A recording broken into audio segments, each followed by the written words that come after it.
Hello, everyone, and welcome to the Enhancing Transportation Safety Through Integrated TSMO Strategies webinar sponsored by IT TSMO and Safety Council. My name is Anaf Morshed, and I'll help facilitate today's webinar. As a quick reminder, at National Operations Center of Excellence, we offer a variety of resources to support the transportation systems management and operations community. You can go to NOCoE's website to browse through links for TSMO resources and news. Previous webinar recordings and case studies can be accessed from here. Now I'll cover a few logistics for today's webinar. We're recording this webinar and the recording will be available on NOCoE's website. All the attendees are encouraged to stay engaged by using the Q&A feature for questions and chat feature for comments. These are both on the bottom of your screen. We have a Q&A session at the end of the presentation, so if you have any questions, we encourage you to enter them through the Q&A area as they come to your mind anytime. Most importantly, please take time to fill out a survey link that will be pasted in your chat box, and we will share the QR code at the end of the presentations as well. Also, feel free to enter your name and agency in the chat to say hello to your peers. Let me introduce today's panel. We have Jim Hunt who is a transportation specialist in FHWA's Office of Operations, where he develops guidance and leads research in the planning for operations, organizational business practices, benefit cost analysis, and active transportation and demand management. Previously, Jim served as the ITS or operations engineer for FHWA in the Pennsylvania and Virginia division offices, and also worked as a consultant supporting the National ITS Architecture Program and several state and local ITS planning projects. We have Ian Barnes, who is a principal with Farr & Peers, with a background in traffic operations, management, and analysis. His latest research work includes developing frameworks to cohesively combine various emerging topics in transportation, including VMT analysis or mitigation, emerging evacuation needs and policies, the safe system approach, and increased funding in TSMO tactics. Ian is actively involved in the IT Consultants Council and IT Traffic Engineering Council, where he's currently leading the Western District team evaluating the more permanent effects of COVID-19 pandemic on travel behavior. We also have Megan Mittman from Farr & Peers. She is a regional principal in charge of from the San Francisco Bay Area. Megan has made substantial contribution to Vision Zero and safe system best practices through her research, project work, and development of national guidance documents. She's actively involved in the IT Council leadership team and is the past chair of both Safety Council and Complete Streets Council, and serves as the lead instructor for IT Safe System Certificate course, as well as on the faculty of the US Vision Zero Academy. We also have Priyanka Alluri, who is an associate professor at Florida International University. Her research focuses on transportation safety, traffic operations, transportation systems management and operations, and connected and automated vehicle technologies. Dr. Alluri serves as the chair of the IT Transportation Safety Council. She also serves as the faculty advisor for the FIU IT student chapter. At last but not the least, we have Sam Harris, who is a licensed professional engineer and the assistant state traffic engineer for the Georgia Department of Transportation. He's also the current president of the Georgia IT section and the secretary for the IT Safety Council. In his spare time, he's channeling his inner bandit from Bluey, transforming family drives into impromptu transportation engineering lessons for his two young daughters. Thank you for being here today. We want to thank our panelists. So sorry about that. I'm gonna go quickly over the agenda. So we have 4 different presentations today. The first one is going to be the federal perspective on linking TSMO and safety from Jim Hunt, followed by safety and advanced mobility, connecting TSMO and the safe system approach as a joint presentation from Megan and Ian. And then we have safety performance of TSMO strategies on freeways by Dr. Priyanka Alluri. And then at last but not the least, we have a TSMO for a Safer Georgia Strategy and Examples, a case study-based presentation from Sam Harris. So without further ado, I would like to welcome Jim for his presentation. Hey. Thanks so much, Anaf. I guess you'll be controlling. Yeah, I'll be, yes. All right. Well, this is a great opportunity. I'm really privileged to be part of it. You know, it's we've been coordinating over the last few years with our Office of Safety. So I'm Jim Hunt from the Federal Highway Administration Office of Operations, and we've had some great collaboration with our safety partners to really identify opportunities to better link TSMO and safety. And the fact that this is a joint ITE Council effort here, I think it just further adds to that notion that there's a lot of energy around this topic. And I'm going to go over some of the projects that we've been working on and how we're thinking about framing the TSMO safety relationship. I think the safe system approach unveiling will certainly help accelerate and give us some more tactical tools to put some of these concepts into practice. So next slide. As I said, I'll just kind of talk about some of the considerations, where there are opportunities and synergies between TSMO and safety, where there are some challenges and gaps, which give us a little bit of a roadmap for for research areas to help fill. And some of this will be related to some recent projects that we've got undergoing. I'll also touch on a couple of other FHWA and more broadly US DOT efforts that I think really also contributing to this nexus between the two disciplines. So there's a lot of activity in different quarters, and just kind of give you some ideas on the full picture going forward, and hopefully set the stage for our other speakers. Next slide. So we've been kind of reevaluating something we've called the operation story. It's kind of, it's sort of a narrative that would present operations, what it means, what really we're focused on. And the recent update to that, I got a couple of slides here that I think really help also reinforce the fact that safety is really central to what we do in TSMO and operations.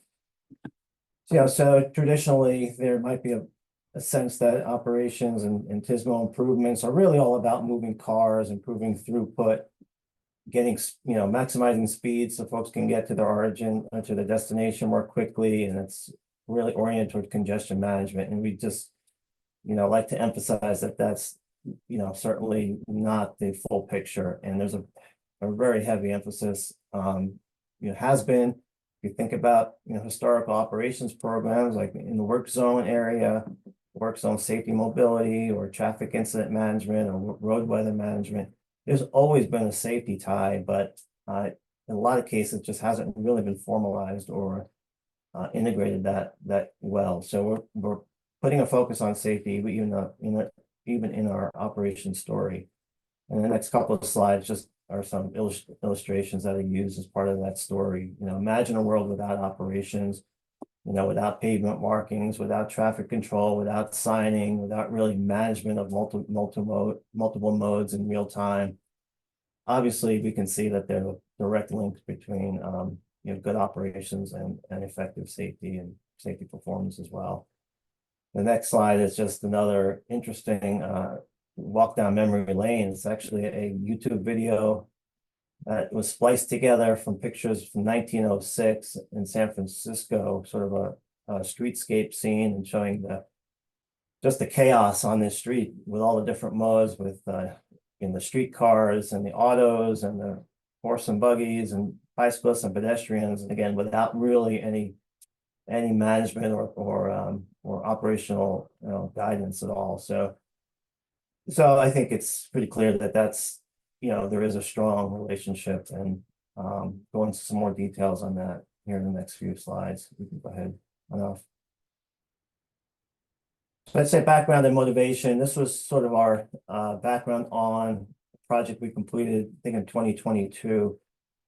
We kind of took a look at it from a programmatic standpoint. We say we got these TSMO programs, we got these safety programs, and we know that there's a lot of natural synergy. Some reasons I just gave earlier, and that oftentimes practitioners both come up through a traffic engineering background, and like I said, they oftentimes there's safety and mobility and operations objectives that coincide with each other. But what are the disconnects? And some of them include the fact that organizationally there's not always strong compatibility, or sometimes we're even more siloed in that way. there's different planning processes, different funding sources, different data sources, different terminology, where operations might look at overall crashes, from a safety standpoint, often the emphasis is on the fatal crashes and the more serious crashes, for example. So, there's also times where there seems to be a little bit of a conflict between operations and safety. And some of that just goes back to the misconception in operations is really about, throughput and speed. And that's certainly a message we want to dispel. Next slide. One of the kind of early efforts to really think about the precisely where we are and what the gaps are came from and some of these projects, like I said, I think it was on the agenda slide, are being led and primarily funded through the Office of Operations and some of the Office of Safety. So it really shows the real strong interest from both quarters. This one was a Office of Safety initiative, and my understanding was the genesis of it was the Highway Safety Manual Pooled Fund Study group or committee was expressing the need for better understanding of methodologies for capturing safety benefits from TSMO strategies, that they were in their respective states or local agencies. There was, getting a lot of suggestions to fund some of these TSMO projects with safety funds, and there really wasn't much to really hang your hat on in terms of estimating the benefits from a safety standpoint. So this was an initial effort to kind of see what was available, what before and after studies were available, how analysis methodologies might need to be tweaked to accommodate different strategies, and provide a good list of, type of TSMO strategies. And, some of them deal with the intention is for safety, like the warning applications you see at the top, but then others maybe more around reducing conflicts in time and space, or just improving and harmonizing speeds, and opening up a part-time shoulder, for example, during congested periods. So there's a lot of complications, and it may not always be maybe more of an indirect safety benefit than a direct one, like the warnings. Next slide. And just keep me on task here if we're running a little bit behind. I'll try and keep to the 15 minutes or so. The other thing that safety analysis needs assessment did was it really presented some real stark and research in terms of how TSMO characteristics might be inconsistent with the way safety analysis methodologies currently with methodologies that are currently used for safety analysis. I'll just run through these four really quickly. So one is the fact that with operations and TSMO, we oftentimes not looking at a situation where the strategy is employed the same way over the course of the whole day. It really is dependent on the needs in real time, and that's not something that's baked into a lot of the safety analysis and safety evaluation tools. Secondly, a lot of the TSMO characteristics really get down to the, I guess, more disaggregate effect of real-time speeds and flow changes and capacity changes, and and not this sort of average daily condition. And that's not, again, compatible with a lot of methodologies to predict safety performance. The next slide. And two more that they pointed out in that publication, the fact that we still don't have a robust set of data sets to confidently say that XYZ TSMO strategy leads to ABC safety benefits, because safety analysis really rely on long track record of historical crash records and data, and that's maybe not so much the case, although we're continuing to add to the literature on what we have out there. Is still, compared to some of the more traditional safety countermeasures, it's still relatively less to really point to. And then lastly, the fact that if you think beyond the particular location where you may have a safety issue, a lot of TSMO strategies can affect exposure and sort of through traveler information, just through really changing travel behavior, maybe through a pricing mechanism or integrated corridor management system, where you may actually reduce the exposure at the point of the facility where there may be a safety concern, thus generating safety benefits, but again, the models are not really capable to a large degree of acknowledging these behavioral changes. Next slide. So again, just to point out that when we did our project, we looked at how operation strategies can help, and the quote up there is from Tony Cradfield. He was the chief operations officer for Michigan DOT. He was one of the champions for our project and really saw the linkage and helped us to frame some of this. But you think about, and this maybe goes forward into the next presentations, like how can operational strategies, TSMO strategies really enhance safety? Maybe they can be categorized in different ways. We can reduce the impacts from disruptions like work zones and incidents. We can reduce the time to post-crash care, better emergency vehicle routing, emergency vehicle preemption, maybe specific information going to first responders about the nature of a crash and the nature of injuries. Operational, cameras at TMCs, for example, can maybe provide some of that. Reducing conflicts in time and space through, traffic signal timing changes or dynamic shoulder use or other dynamic lane use. Examples of that, speed differentials and driver awareness and warnings, whether it's weather, whether it's pavement conditions, whether it's cues being formed. So maybe this is a helpful way of starting to kind of put TSMO strategies in one of these buckets and then kind of connecting that more towards a safe systems approach. Just an idea going forward. Next slide. So I'm not going to go into the details of these products, but just to say through that project that I said that ended, I think 2 years ago now, we developed 2 brochures and 3 case study documents. So one brochure was on some of the things I talked about as where those connection points are.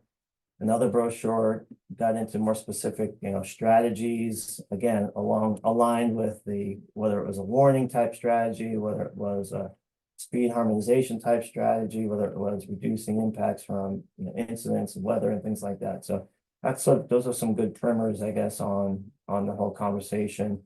And then we developed, when we did the interviews with state and local agencies and looked at some of their plans, some of their organizational structures, we identified some areas where there was, successful approaches. How could they be categorized, and what areas could agencies maybe think about to enhance their coordination? I think that's on the next slide.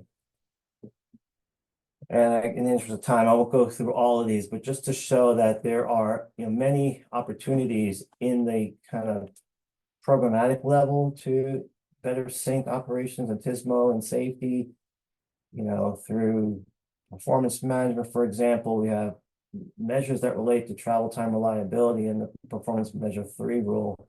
Well, certainly if you reduce crashes and the severity of crashes, your reliability is going to improve, thus enhancing that that performance measure.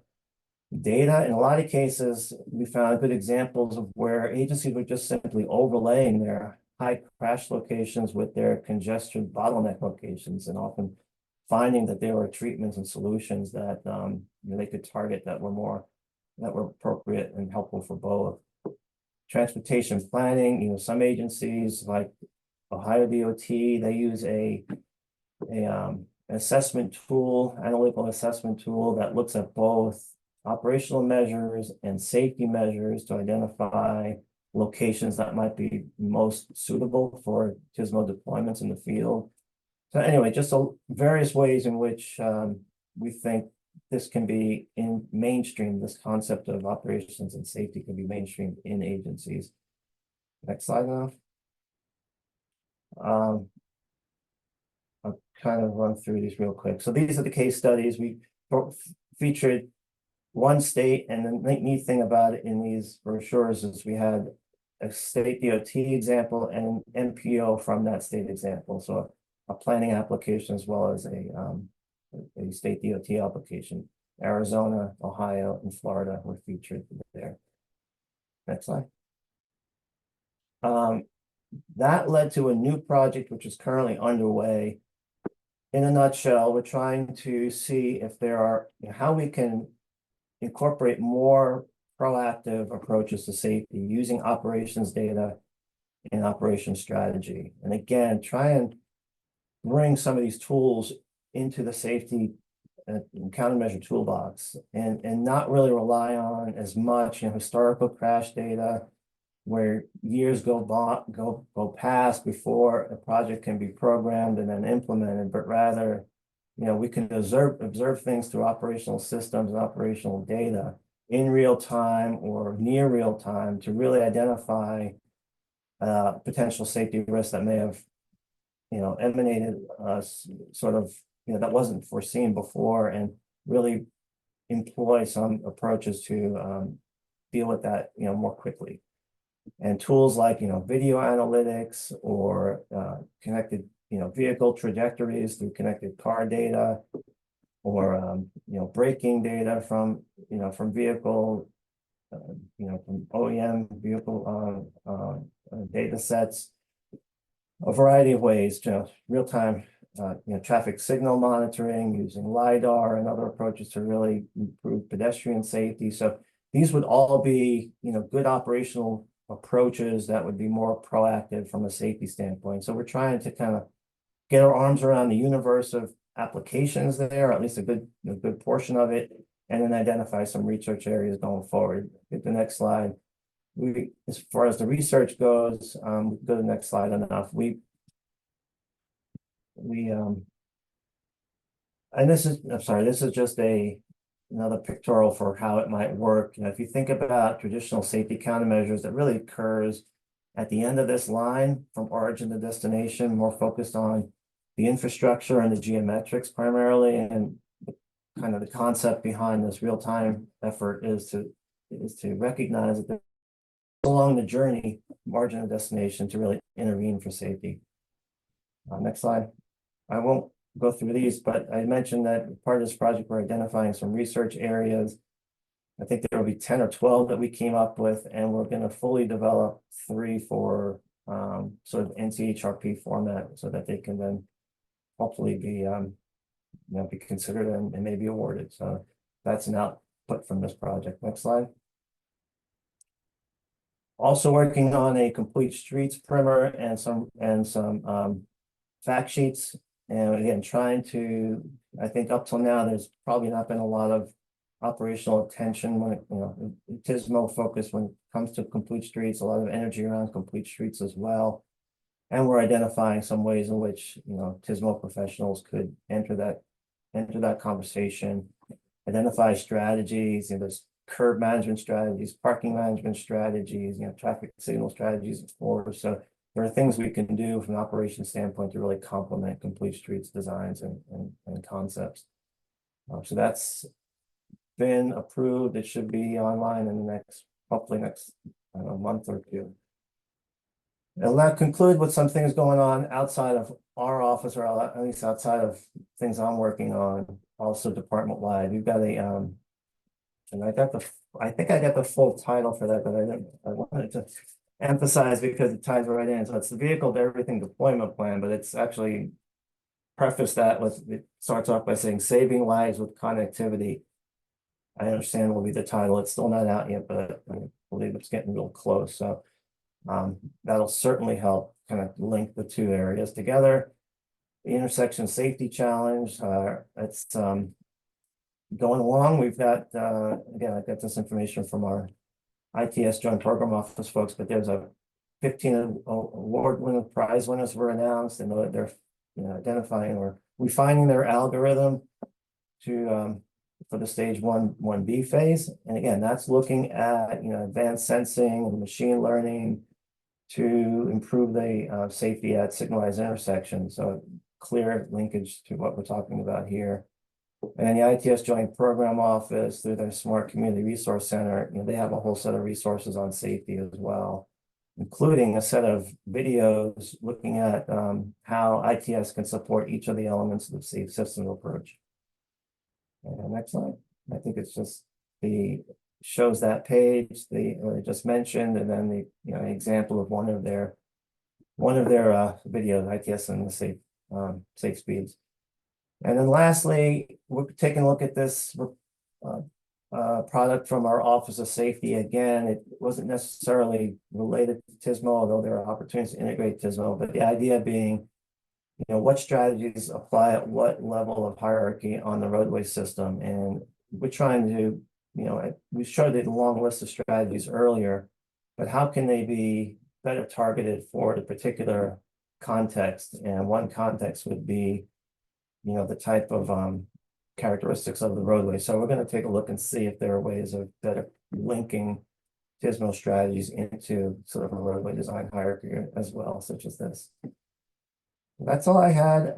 Again, it's a joint effort between the Office of Operations and Office of Safety, and we do have a page set up in the Office of Operations that sort of compiles a lot of the things that I've gone over. Encourage you to take a look at that. So conclude there. Thank you.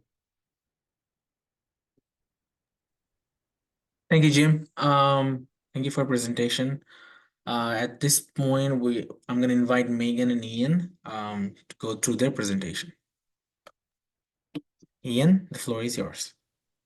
I'm going to kick us off. Thank you so much for the invitation to join this webinar and to be part of this exciting panel. I consider myself to be in learning mode a lot on TSMO right now, and so I'm just appreciating the opportunity to work out of the safety silo. I am convinced that if we want to move from an implementation to an institutionalization of safe system, we have to get out of the safety silo, and all of us have to become safe system champions. And in getting out of the safety silo, we can have a lot more projects be safety projects, and we can also identify those barriers and reasons why maybe we're not making as much progress as we need to and want to be making in safety by having more non-safety focused practitioners talk about safety and collaborate around safety goals. Next slide, please. And as I've been learning and experiencing from you all more and more about what TSMO is, it's been exciting to kind of go back to my operations roots that I had in my undergraduate studies and think about what it means to optimize a system.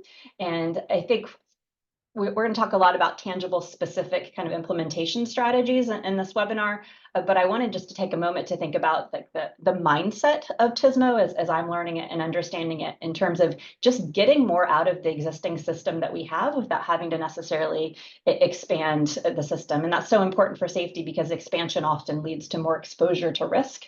And so just a couple of different metrics that I think we could think about if we were going to be optimizing a system. If instead of optimizing to the peak hour level of service 20, 30 years in the future, if we optimize to a 12-hour level of service, or if we optimize to vehicle miles traveled instead of level of service, we're still optimizing a system, but getting more out of it with a different goal in mind. And similar, if instead of optimizing to maximize the speed for vehicle drivers in a system, if we try to optimize the system to have vehicles travel at the target speed that is contextually appropriate for the safety of all users, given the context that they're in, I think it's something that we have a lot of the tools and resources able to do these things. It's just what are we optimizing around and what are the goals that we're setting? And I think TSMO is really powerful to kind of when we all get on the same page for what our goals are, to be able to use those strategies in a way that can be really powerful, efficient, and in line with safety goals as well. Next slide, please. And it's really urgent to have this conversation because the US has really kind of lagged behind a lot of our peer countries around the world on the safety stage. We lose about a baseball stadium full of people in this country every year to roadway fatalities. And this is not slowing down. In fact, we've had an uptick in some of these, concerning trends in the previous years. Next slide. And that's particularly for disadvantaged communities, there's a disproportionate impact and burden of the traffic safety crisis that we have in this country right now. So something that we need to be humanizing and to be understanding in an urgent way, and to also make sure that we're not complacent and thinking that we've got it all figured out and can just kind of keep doing more of the same because it's just clearly not working. Next slide. So what's really been motivating and exciting as we think about the urgency and need to focus on this is the national and state leadership we've been seeing in recent years around a commitment to Vision Zero, so, fully eliminating deaths and serious injuries, and then selecting the safe system approach, which was Vision Zero in Sweden and then became safe system in New Zealand and and Australia. And we're just really learning from those countries around the world who've had a whole lot more success than we have in some of these areas, and bringing those to the US and adopting those and advancing those, and putting a whole lot of money behind it with the bipartisan infrastructure law. So there's policy and financial reasons why this is an exciting moment for safety. Next slide.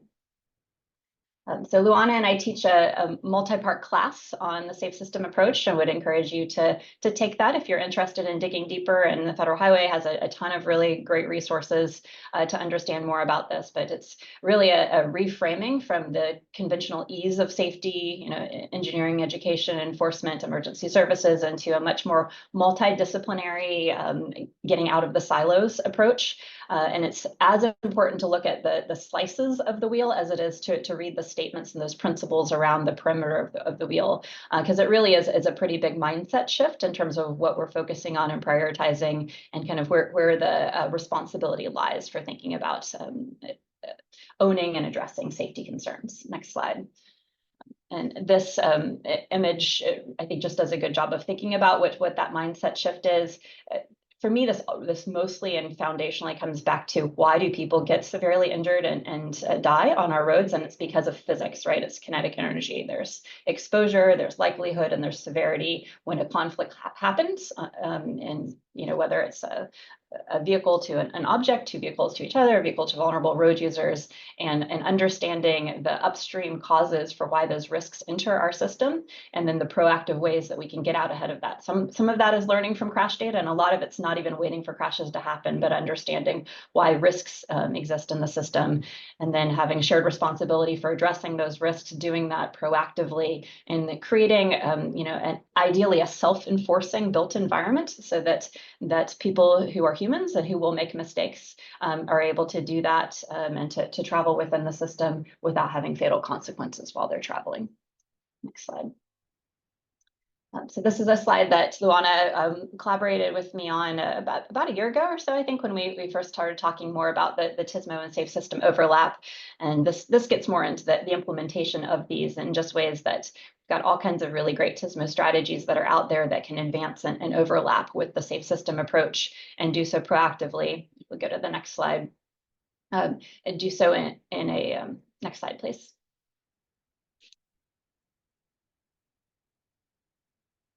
Do so in a way that really creates the Swiss cheese effect, where we have a redundant set of different strategies that we're employing that are able to be fail-safes with each other. And if one doesn't work, the other one is picking up. And I think that's a big TSMO approach, as it is, to be able to harness the power of multiple different strategies to collaboratively work together. And this is, we just saw Jim Hunt present this as well. This is out of that safe system design hierarchy from Federal Highway. This really does link right back to that kinetic energy piece that I was mentioning earlier. What are not just the kitchen sink of strategies we can be using, but what is the hierarchy of them that really gets at the exposure, the likelihood, and the severity of risks in our system, and how can we align the various TSMO strategies that are available to us to pick the ones and to use the ones that most target the highest risk scenarios. With that, I'm going to turn it over to Ian to talk about some more specific case studies of how this would be operationalized. Great. Thanks so much, Megan. Good afternoon for those of you on the East Coast. Good morning for those of us here on the West Coast. It's great to be with you all today. So as Megan was mentioning, we're really going through a sea change here of really shifting the way that we're thinking about planning and operating the infrastructure throughout the country. Really going from a mobility mindset, focused on moving goods and people long distances, more to an access mindset, and transitioning more towards people-centered and place-centered transportation. So as we start to look for the shift in the way that we're thinking about the transportation system, we're trying to evaluate ways to find additional balances, because you might have one corridor, but that one corridor may have many different needs placed on it throughout the lifetime of a project or over the decades. Next slide, please, sign off. One such thing that we're finding here on the West Coast a lot, and I know it's happening on the East Coast and on the Gulf Coast too, is evacuations.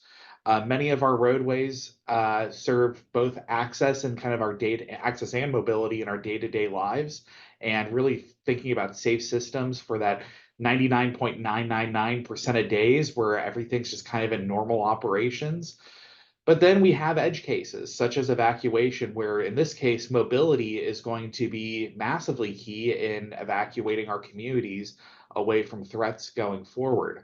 So when we start thinking about trying to identify win-wins, we have to be considering all of these various challenges as we reshape our transportation system going forward.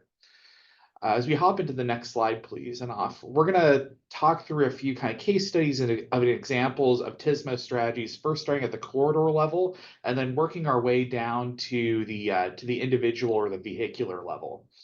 So, thinking about evacuation routes or corridors, we have these goals of sometimes creating additional capacity when we need it, managing speeds to reduce kinetic energy, and just overall reducing collisions, incidents, and the severity of those incidents.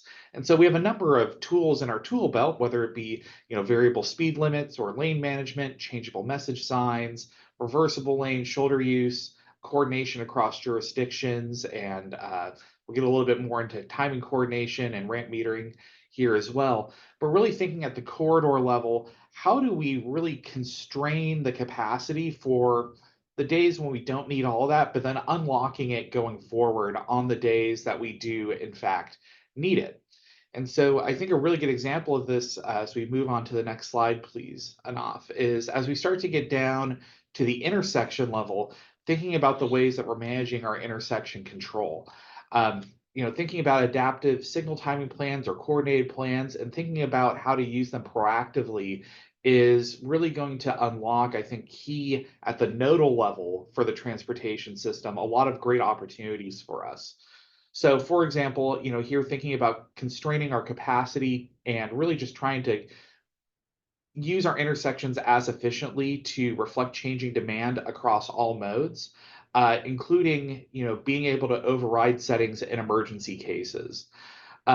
We're seeing here on the West Coast a lot of talk around evacuation timing plans that are remote controlled using signals that have battery backup, so that we can keep vehicles moving when an emergency situation comes up. But then on the day-to-day, really thinking about kinetic energy reduction and modal separation as we go forward. And that's where these tools will really allow us to do that.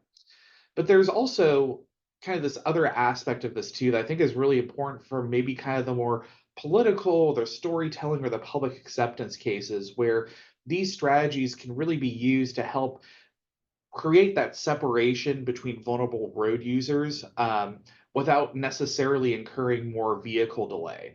So can we find that win-win between separating our bikes and peds from our cars at intersections, but thinking about the corridor and the system a little bit more comprehensively in a way that doesn't necessarily impart more delay on the user base going forward. Next slide, please.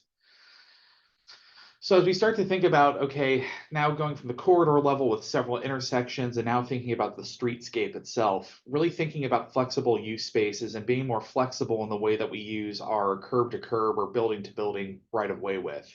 Again, really thinking about how to reduce kinetic energy. Kinetic energy kills, for lack of a better term.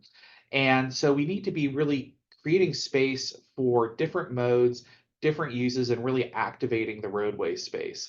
Thinking about emergency response, peak transit use versus nighttime parking, making sure that we're providing separation, that we can still accommodate freight delivery and larger vehicle maneuvers for commercial services, and then thinking about even just kind of day of week uses. We see a lot more of a trend towards kind of slow streets or weekend closures for farmers markets and what have us to really activate areas. But one other thing here that we really want to be thinking about going forward is as we start to combine these strategies together, for example, signal strategies like transit signal priority, we begin to unlock transit as the true ultimate safe systems mode, and making transit safer, faster, more reliable, and more equitable going forward. So this is a really good opportunity to help reinvigorate our transit systems across the country and help to get more investment in there as we start to think about safe systems going forward. Next slide, please. So as we start to think about flexing the street space going forward, we also want to be thinking about the curb space itself. And there's a number of curbside management tools here that are going to be really helpful as we start to manage the system. I'm not going to get into all of them here, but there's a lot of tools here in the tool belt that really allow us to enhance the concept of flexible capacity, thinking about the role of pricing and technology in safe systems, and really reallocating the roadway space to serve the needs of the community better without actually adding additional capacity going forward. And finally, now getting down to the vehicle policy level. Next slide, please. We're really, again, really focused on reducing kinetic energy going forward and the separation of modes. We've seen, I think, a lot of progress here in terms of automating emergency reactions to protect users. Many vehicles these days have automated vehicle braking, but we continue to see more technology development in pedestrian vehicle sensors. We're starting to see legislation pop up about speed governors or speed alerts for automobiles, not just commercial vehicles. We're also starting to see more about automated speed enforcement.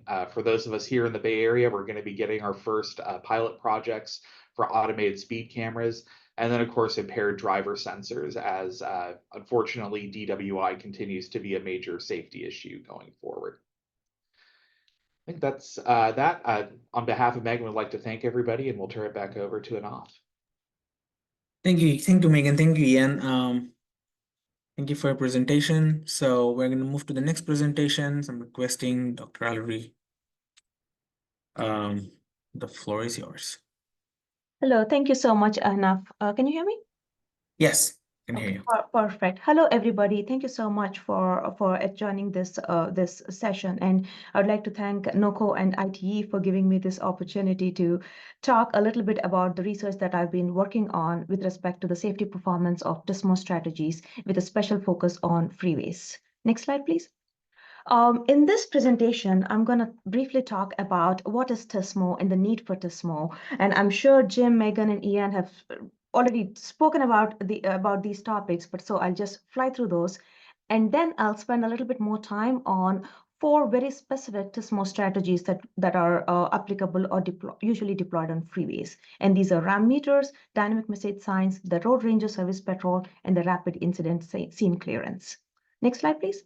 So when we talk about what is TSMO, and the focus is mostly as transportation professionals is to improve the safety and mobility of our transportation network. And when we talk about that, the first thing that comes to our mind is traffic operations. Ahnaf, you can just click because I have a few animations there, but you can just click yes. The traffic operations, which focuses more on the traffic engineering principles and practices. And next comes the ITS, which focuses more on the applications. And finally, the TSMO, which focuses on the processes, procedures, policies, and agreements to the use of technology in order to improve the safety and the mobility of the transportation network. Next slide, please. And when we talk about the conventional improvements versus the TSMO strategies, and we all know, we are very familiar with this image where you have roads congested with traffic, and the traditional improvement would be to add more lanes. However, on the other side, the TSMO strategy or the TSMO alternatives would be to maybe invest in express lanes or have hard shoulder running strategy out there. So this is the shift in the application of strategies in order to alleviate congestion. Next slide, please. And here we have another example of a proactive TSMO strategies. Again, if you see a freeway which is choked with traffic, again, a traditional strategy or an approach would be to add more lanes. However, the TSMO strategy would be maybe to install or implement RAM meters so that we limit the number of entering vehicles into the freeway and hence improve the safety and the operations of the freeway facility. Next slide, please. So this is another example of a TSMO strategy, which we may not consider it to be, but it is kind of, depending on how you look at it, is the dynamic message signs. I mean, these signs provide information to the drivers in real time about anything that is happening downstream. And in this case, for example, there's a crash downstream, and that would give drivers enough information to make a detour if needed. And this improves safety. However, we may not have a crash modification factors to quantify the safety benefit of these messages per se, but in the next few slides, I'll talk briefly about how we tried or attempted to quantify these safety benefits. Next slide, please.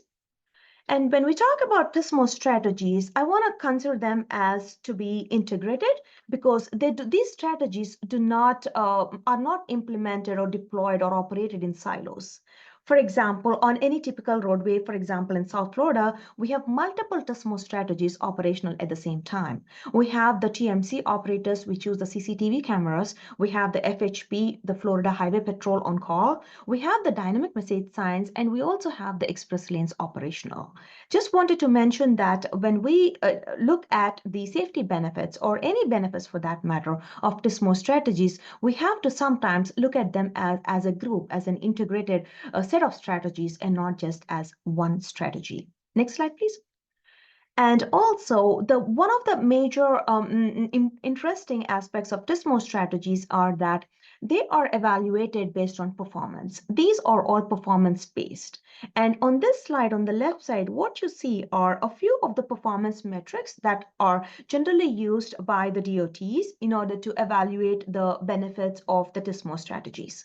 And some of these performance measures are average travel time, you have travel time reliability, we have incidence clearance duration, and you have, say, total travel delay.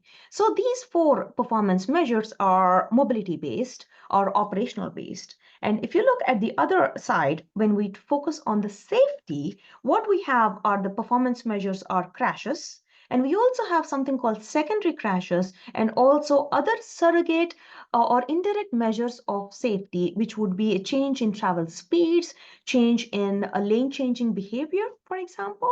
These performance measures could also be used to find a way to quantify the safety performance or the safety benefits of TSMO strategies. Next slide, please. So in general, overall, the TSMO strategies, they preserve capacity, they improve safety, and also they improve the reliability of a transportation system. Next slide, please. So having discussed at a high level about what the TSMO is and what are the needs of TSMO, in the next few slides, let me talk a little bit more about 4 very specific strategies. And I'm gonna, in the interest of time, I'm gonna do a little quicker. But again, if you have any questions or comments, feel free to email me anytime. So the first strategy that I want to look at is the RAM meters. And what are RAM meters? These are traffic signals along freeway on-ramps to control and regulate the frequency at which the vehicles join the freeway main line. Next slide, please. And what are these advantages? They manage the entrance demand on the freeway main line. And also these RAM meters, they break up the platoons by controlling the rate at which the vehicles enter the main line from the on-ramp. Next slide. So when we wanted to quantify the safety benefits of RAM meters, and by the way, this is a recently completed research project with the Florida Department of Transportation. Obviously, we need data. And believe me, if you are trying to evaluate the performance of TSMO strategies, RITIS is your best friend. So RITIS is a regional integrated transportation information systems where you have very specific data from the detectors along the freeways. That's just one type of data that is available on RITIS that we usually use. And we also need our RAM meters operations data, the crash data, the SunGuide data. SunGuide is an advanced traveler management system that keeps track of the incidents from the incident origination all the way to incident clearance. And of course, we need information from Google Maps, yes. So next slide, please. So we evaluated the safety performance of RAM meters on I-95 on a 10-mile corridor. And what we did was we tried to see what is the risk of a crash downstream during peak hours when the RAM meters were turned on versus when the RAM meters are turned off. Next slide, please.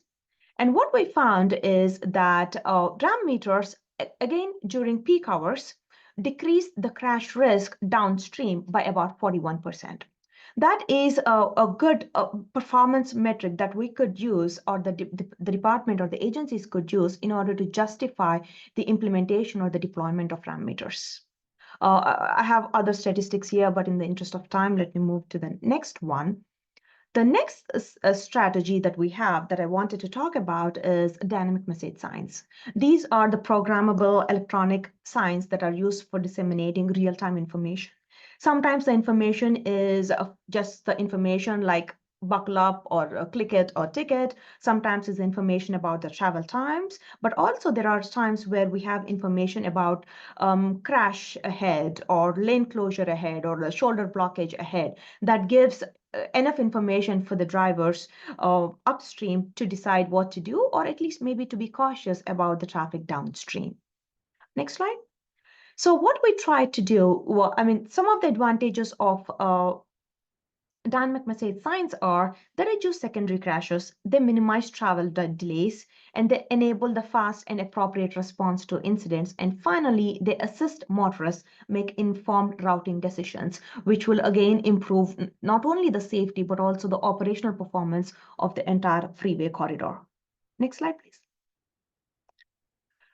So we were tasked by the Florida Department of Transportation to find a way to quantify the benefits of the dynamic message signs.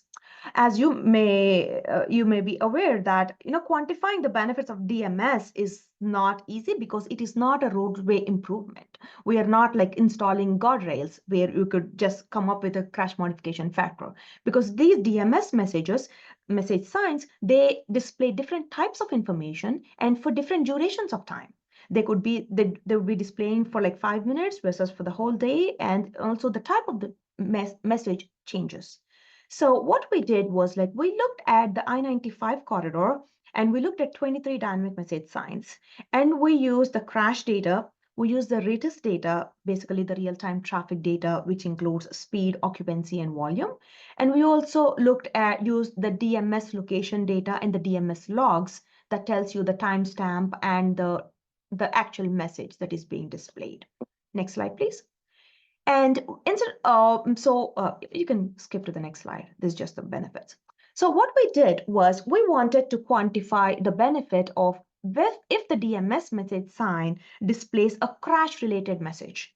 What is a crash-related message? Like a crash 3 miles ahead, use caution, or crash 2 miles ahead, left lane blocked. So those are the crash-related messages. So we wanted to see what is the safety benefit of displaying such information, which is about a crash, which requires drivers to react to it, to take action by being cautious, by slowing down the speeds, by changing lanes, or by detouring. So we compared the driver reactions with respect to the changes in speeds with when the DMS has this crash message versus when the DMS has no crash message, something like buckle up or click it or ticket or no major incidents reported. Next slide, please. And what we found is this. When crash messages are displayed on the DMS signs, you can click 3 times, yes. The average speeds downstream reduced. That means we realize that the drivers are becoming cautious and vigilant about the situation, and then they reduce the speeds. However, unfortunately, the speed variance increase. That means there could be some drivers out there who are aggressive and who don't pay attention to these DMS messages, or maybe they just don't care and they travel at the same speed or increase their speed, while we have a few others which slow down. So hence we have an increase in the speed variance. But interestingly, what we found was that the number of crashes downstream of the DMS signs, when you have this message that says crash ahead or 3 miles ahead, use caution, or crash ahead, left lane blocked, or any message related to the crash, the number of crashes downstream reduced, which is, again, we see it as a surrogate measure or an indirect benefit of displaying these messages on the DMS signs. Next slide, please. This slide, I want to talk about another performance measure, which would be like as a background information for the 2 other TSMO strategies that I'm going to talk about, and which is a secondary crash. I mean, we all are familiar with what a crash is, but what is a secondary crash? A secondary crash is a crash which is occurred because of a prior incident. if there is no prior incident, this crash would not have occurred. So the secondary crashes occur at the scene of the primary incident and also within the queue. And this is a schematic, just an illustrative example here. For example, consider this to be, say, I-95, and you have a primary crash, one crash at 8:33 a.m. And because of that, the traffic is backing up. So what happened 2 minutes later, we just around that same crash location, we had another crash. And this occurred at 8:35, and we consider that to be a secondary crash. Why is it a secondary crash? Because if the first crash had not happened, this would not have occurred. And as the traffic backs up, upstream, maybe 5 minutes later at 8:38 a.m., we have another crash. And one more click, please, Anna. And because of people being curious about what is happening on, say, the northbound lanes, there is a crash on the southbound direction, which is in the opposite direction as well. So this one primary crash resulted in 3 secondary crashes. So this secondary crashes is we consider as a very good performance metric in order to evaluate the benefits of some of the TSMO strategies. Next slide, please. So another TSMO strategy that I wanted to talk about, which used secondary crashes as a performance measure, is a road ranger service patrol. And this is also called as a freeway service patrol. It is an incident management strategy where you have patrolling vehicles driving along the freeways in order to identify any incidents and respond to them quickly. And also they reduce the incident clearance duration and also they increase the safety at the incident sites. Next slide, please. So what are the benefits? Again, one of the benefits is it reduces secondary crashes, it reduces incident duration, it assists disabled or stranded motorists, and it also increases safety at the incident scenes. Next slide, please. So this is the data that we needed to estimate the benefit to cost ratios. I can skip this one in the interest of time. Next slide, please. So what we did was we wanted, or the FDOT, the Florida Department of Transportation, wanted us to quantify the safety benefits of these road ranger service patrols. So for this, we used data from districts 4, 5, and 6. As you can see, if you're familiar with it, it's in the South Florida region. Next slide. And these are the safety benefits. All you need to focus on is the last number on the bottom right corner, which is 5.15. So what does that mean? So what we did was we compared the secondary crashes at locations where the road rangers attended to incidents versus where the road rangers did not attend to the incidents. And what we found was that when the road rangers were present, the number of secondary crashes reduced. Based on this BC ratio, what we found is that for every $1 that was spent on the road ranger service petrol program, there's a $5.15 return in only secondary crash savings. There are several other types of savings as well, but secondary crashes is one of the performance metrics that we were able to quantify in order to quantify the benefits of the road rangers program. Next slide. Similar to Road Rangers program, the Florida Department of Transportation also has another program called the RISC, which is Rapid Incident Scene Clearance. And what it is that it's an incentive-based program where the major crashes are cleared more quickly. So if the major crash is cleared more quickly, and that towing provider, for example, is incentivized. So this program, we call it as RISC, Rapid Incident Scene Clearance. Next slide, please. These are some of the benefits and costs. In the interest of time, I'm going to go to the next slide. And we also, again, estimated the benefit to cost ratio for this RISC program. Next slide, please. And what we found was that for this study area, we used the I-75 corridor, about 143 miles, about 3 years of data, or 16 through 19. Next slide. And again, we use the secondary crashes as the performance metric. And what we found was that for every dollar spent on this RISC program, the safety benefits in terms of only secondary crash reductions, and that is the important part here, that is to remember that it is the reduction in secondary crashes is about $5.78. Next slide, please. So, I mean, I know I flew through most of these slides, but in summary, what I wanted to say is that TSMO strategies, particularly on freeways, are proven to improve safety and the mobility of a transportation network. And the safety and operational benefits are unique to each strategy. So, say, for example, as I said, for the Road Rangers service patrol and the risk programs, secondary crashes was a good performance metric to evaluate or to quantify the safety benefits. For dynamic message signs, we used a reduction in speeds and speed variance as a performance metric, while for RAM meters, we used crashes as a performance metric. And based on those examples, what we believe is that non-traditional transportation performance metrics and surrogate safety measures which go beyond crashes need to be used in order to quantify the safety benefits of TSMO strategies. I think that's all I have enough. So any questions, comments, please feel free to email me. Thank you. Thank you, Dr. Ari. Thank you for your presentation. So at this point, I will invite Sam.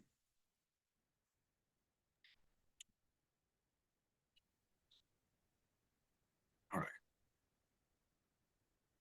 Can you see the screen? Yep, you can hear me okay? All right. All right, Sam, the floor is yours. All right, thank you. So wonderful presentation so far. I'm going to round everybody up at the end here and talk about Georgia in particular and provide strategies and examples that we have in our state. So next slide.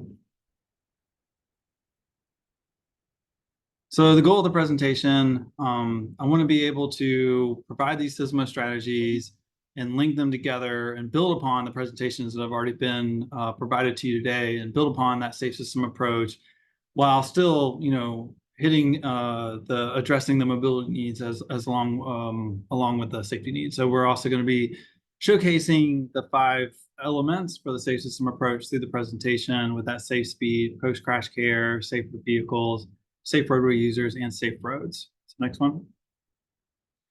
So we're going to start with the big one, incident management. So on the next slide, it's going to give you an overview, just in case you're not familiar with incident management timelines. So this is one that FHWA provided, so it breaks down, what's detection time, what's verification time, what's your response time, what's those clearance times, and the total time to return to a normal flow. So the chance of having, and the previous presentation with Priyanka provided a really good breakdown of what the secondary crash, but the chances of having that secondary crash increases by 2.8% for every minute that a primary crash is blocking the roadway.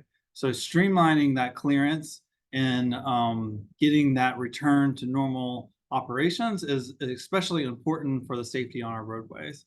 And in the next slide, it'll break down a little bit more on the secondary crashes.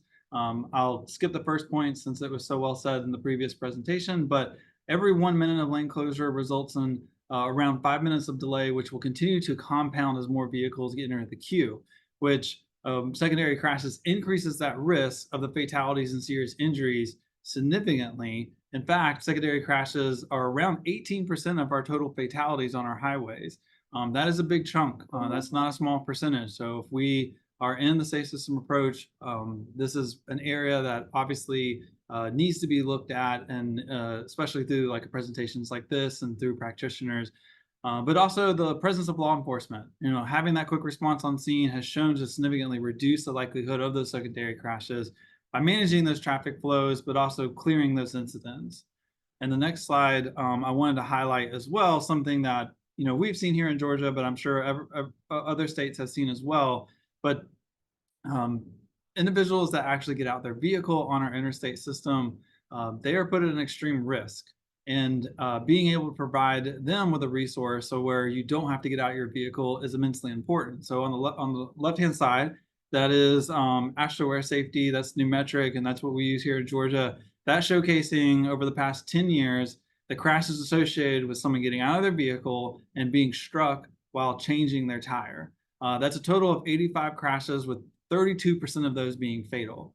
So any reason for you getting out of your vehicle, either changing the tire or, I've read the reports, people getting out of the vehicle to go get something out of the roadway, it's just not worth it. You have insurance or be able to lean on resources that your state may provide, but last choice should be getting out and doing it yourself because of the extreme risk that it proposes. In the next slide, we'll highlight what we as in Georgia have that open roads policy integrated into our commitment for safety and quick clearances.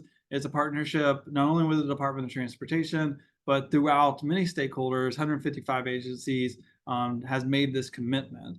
And what that commitment provides the resources on the next slide of what GDOT is doing. And this is very similar to what Florida has with their road rangers. We actually have a group called HERO. This is over the interstate system inside the metro Atlanta area.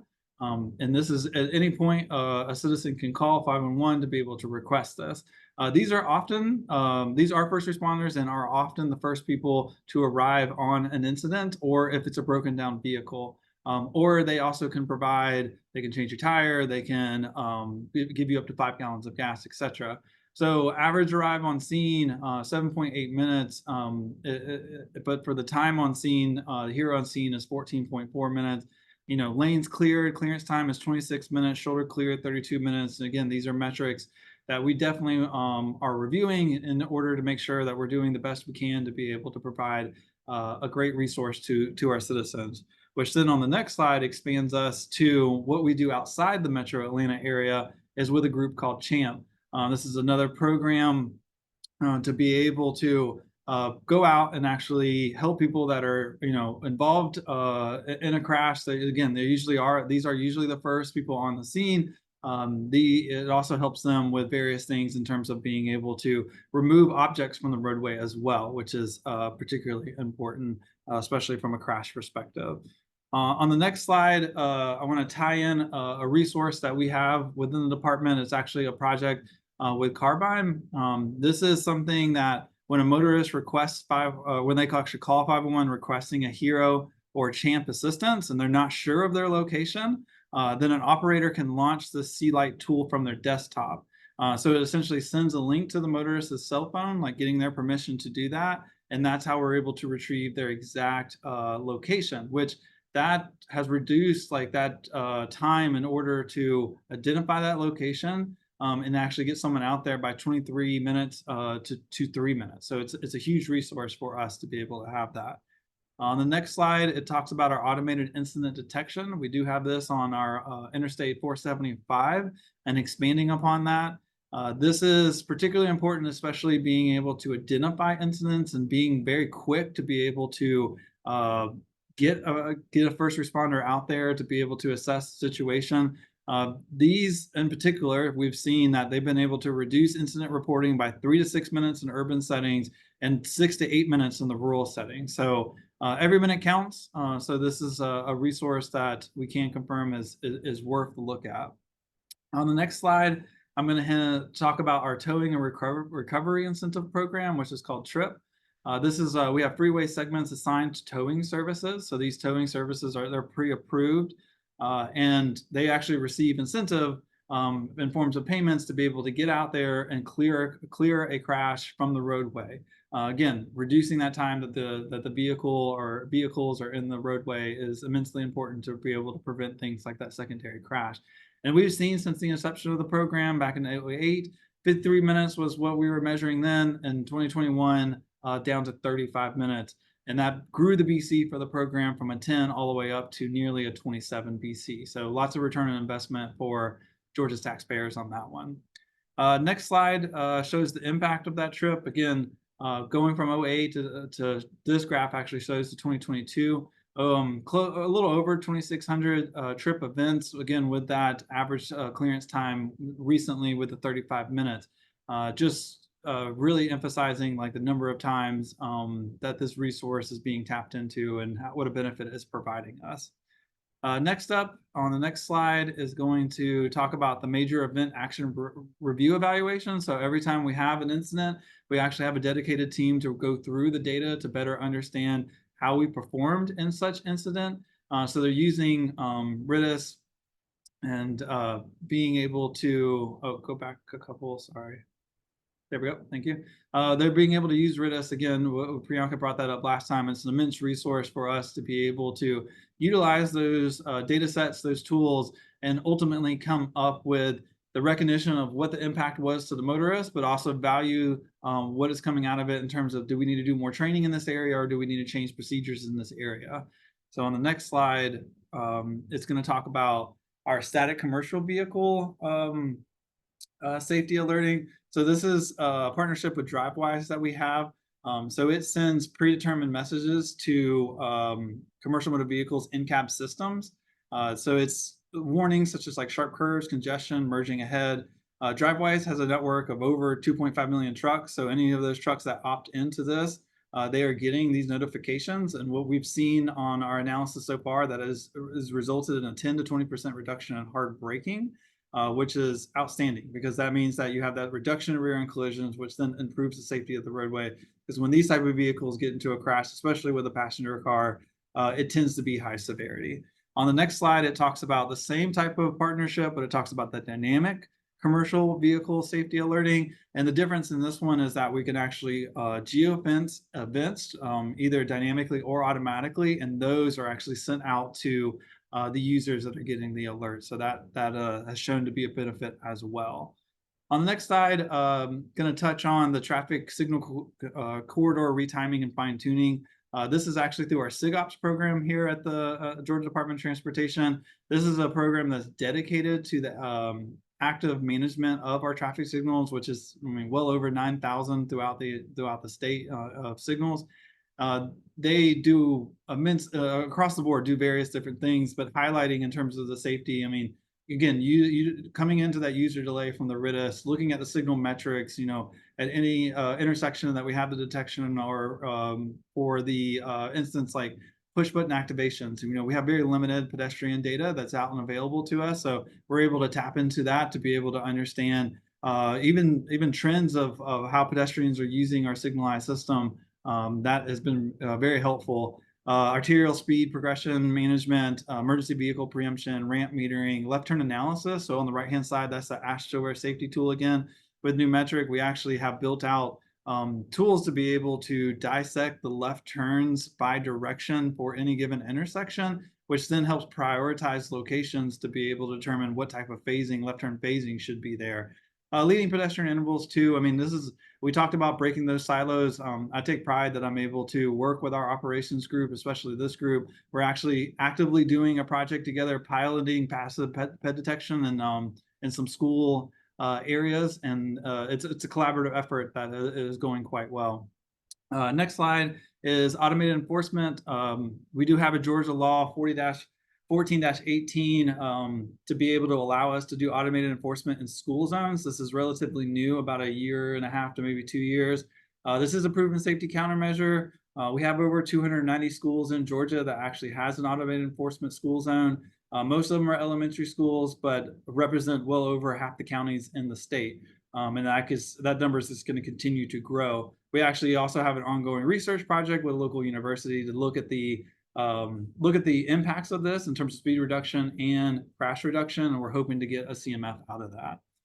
Next slide is use of the ITERIS Clear Guide tool. We also have this tool at our disposal. It's actually a tool that we actually worked with ITERIS in developing. It actually allows you to rank corridors and segments of roadways throughout our entire state by speed differential. So what percent of vehicles is going over the speed limit? This is something that we've already started coordinating with our Georgia State Patrol to do targeted enforcement campaigns to be able to reduce speeds in those high priority areas. Next up is our connected vehicle deployment. This is, I mean, GDOT continues to lead in this area in terms of connected vehicle infrastructure. We have well over 800 locations deployed with these type of devices, and we look for ways to leverage this technology, especially with, you know, it's really brought up to be a safety piece of technology. So we've done things such as a recent pilot for improving incident response. So we've actually equipped intersections with infrastructure to communicate directly with those heroes that I mentioned earlier, and ambulance vehicles. So this is going to help with like turnaround maneuvers, traffic signal preemption to assist ambulances in getting to the emergency room, tying into that post-crash care element.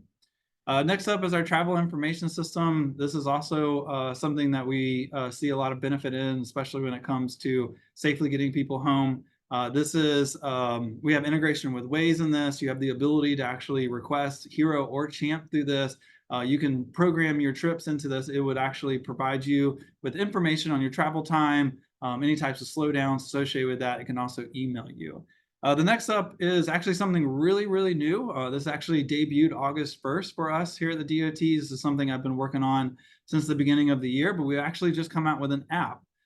This app is called Reach Home Safely, and we've actually partnered with the Atlanta Braves and being able to allow people to download this app, and they actually get graded on their driving behavior. So angling, speed, going over the speed limit, harsh braking, harsh acceleration, bone use is another aspect of it, and they're provided a score. So that person, in terms of that graphic, it actually shows they have a score of a 94. So people that have the highest scores are going to get prizes that are actually going to be provided by the Atlanta Braves. This is actually something that they can get free tickets to games, it could be bobbleheads, etc. But what we're really hoping to take away from this is that people learn what safe driving actually means when they're actually seeing it in front of them and saying, wow, I didn't know that I did hard cornering that much. Maybe I definitely want to be able to improve upon that. This is also something that, it's going to be great because this is actually going to be put in the Braves Stadium. It's going to be broadcast through them. It actually went out to all their season ticket holders already. So this is a really exciting partnership that I'm hoping to share more in the future on the outcomes of that. Lastly, on the next slide, I'm going to show you how tools that really at the forefront of their creation may have been really focused in on the operational sense, but how can they be used in a safety sense to be able to leverage that and work together in terms of that TSMO strategy. So this is the in-town multimodal safety analysis, and I will walk through it at a more fast-paced rate. I'm not going to go through a lot of detail, but if there are questions, I'll be more than happy to answer them. This was looking at the Midtown and downtown Atlanta area. So on the next slide, it actually shows you the area that actually we broke out.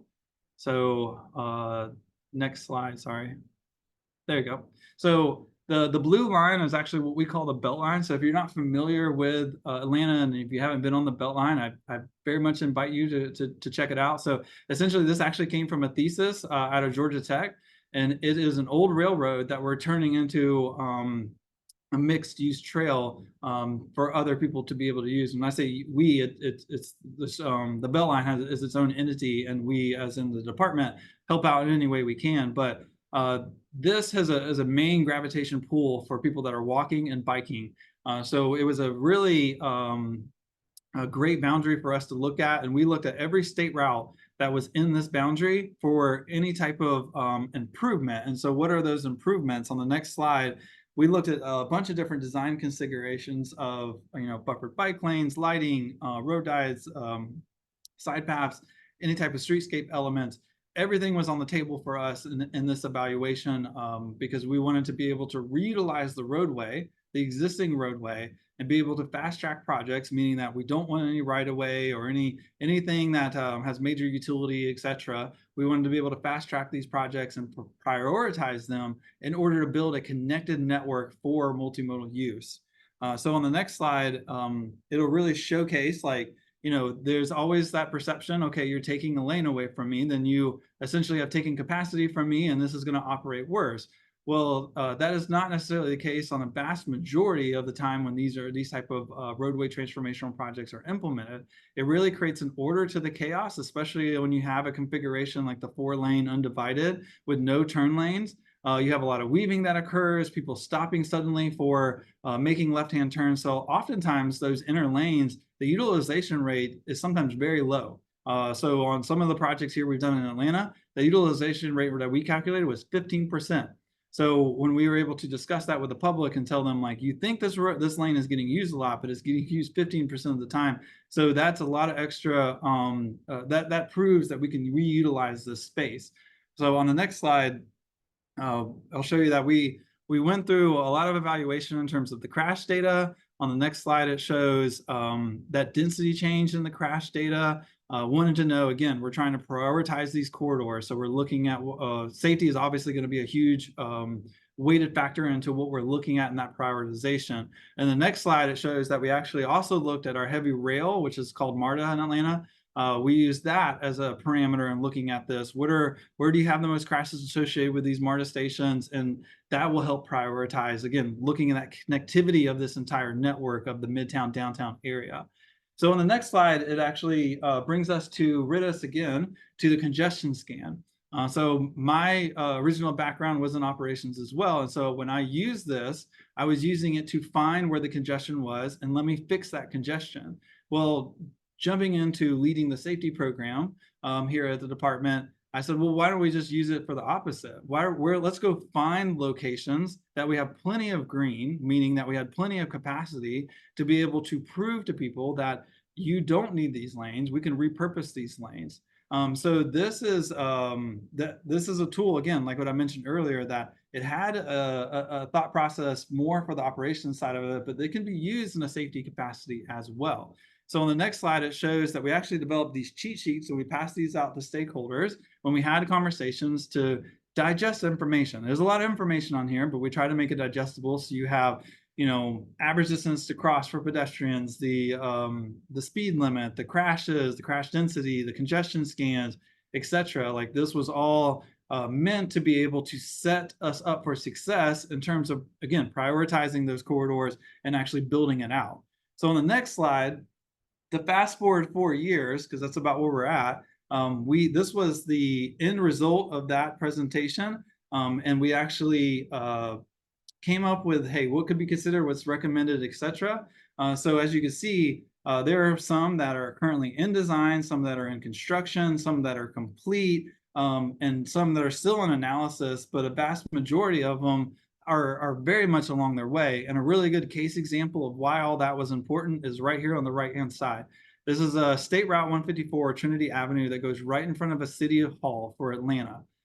This was getting resurfaced, and it was being resurfaced at an expedited rate. So we were able to go in and say, hey, we would love to be able to do this roadway reconfiguration through this resurface, and let's take advantage of that. Through their expedited schedule, it would have been an uphill battle to climb. But since we laid the groundwork, this corridor was already on our list. It was a high priority corridor. We were able to get in this infrastructure in a very quick pace because stakeholders were already engaged. They already knew it. They understood it. And they wanted to do it. So that was a big benefit in that as well. But the great thing about this is that it actually operates much better as well. So we've gone back and reviewed that, but it has the safety improvements, and we've saw those reduction in crashes on the corridor as well. So with all that, that ends it for me. I appreciate it. I appreciate the time. Thank you, Sam. Thank you for a great presentation. So it's 1:23. We have a couple of questions. I would request the panelists to come on video. I think we answered most of the questions by typing in the Q&A pod. Sam, so we have a question. Your trip incidents were the maximum during 2020 compared to the other years. Any reason why when things were at standstill? Yeah, so we've dove into a lot of this data. It goes back to why you saw the increase in fatalities, especially during 2020 through COVID. You had less people on the roadway, but you had more people doing riskier maneuvers, and that's really what it compounds to. And that, unfortunately, coming out of that pandemic and getting close to what we've seen as normal in terms of our volumes and et cetera, you still have people that have those same tendencies that they had during that time, and it has resulted in because then you have more people on the roadway, right? And so it's resulted in more crashes coming out of the pandemic. There's one more question for you. Are there any documents on how setting up the Reach Home Safely contest went from an internal direction, looking into setting up something similar? Yeah, I don't have like anything to share per se. We do have, I have all the agreements that we have in place, and make sure you reach out to me if you want to set it up. I do have lessons learned. So again, this is very fresh. We just got it out August 1st, but I do have lessons learned, and I can also walk you through our process and how we did it, and answer any other questions. So great, thank you, Sam. Dr. Alur, you have a question. Did the I-95 study include evaluation of any change in entry ramp ramp crash level severity or level or severity? Oh, for the I-95 corridor, we only focused on crashes on the main line. And since we had very few crashes, we did not separate them by severity. So it's just the crash occurrence. Thank you. Yeah, I think thank you for answering all the questions in the Q&A pod. Am I missing any questions, Luana? No, I that's think I it. have. I think that's it. Oh, one more question. Sorry, I see one more question from You see it in the Pam. chat. Yes. Does the Hero provide a battery charge for electric vehicles? No, I don't think I at think this. Sam is for you. Yeah. Yeah, I don't think at this time they do. Or I'm not aware of it, and I'm not directly over the Hero, so I would have to confirm that. But I did just put on a STEM camp that we looked inside the Heroes and went all around it. He did not specifically say that he had a charger, so I'm going to say err on the side of caution and say no, we don't have that. But I know there's been discussions about that.